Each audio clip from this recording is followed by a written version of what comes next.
Pelaksanaan Hari Raya Nyepi diisi rangkaian upacara pemelastian dan Tawur Agung. Masing-masing prosesi disertai upakara tersendiri. Khusus upacara Tawur Agung Kesange, ada upakara dan rangkaian prosesi yang harus dijalankan di masing-masing rumah. Ketua PHDI Provinsi Bali, Profesor Dr. I Gusti Ngurah Sudiana MSI, mengungkapkan untuk pecaruan di Merajan atau sanggah, masyarakat diwajibkan menghaturkan banten sakesidan atau pejati di kemulan. Di depan palinggih dihaturkan segahan agung dan segahan cacah sebanyak 33 tanding.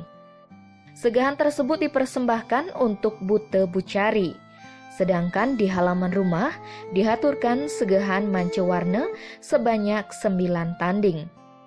Segahan itu berisi daging ayam berumbun, boleh yang matang atau dibungkus daun. Persembahannya disertai tabuhan arak berem atau toye anyar.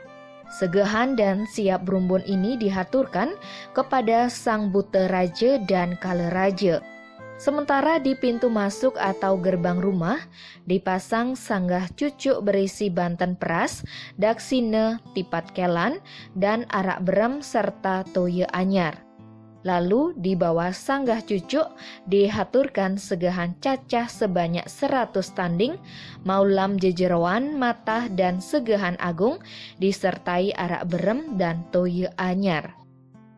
Banten ini dipersembahkan untuk sang kale bale dan sang bute bale.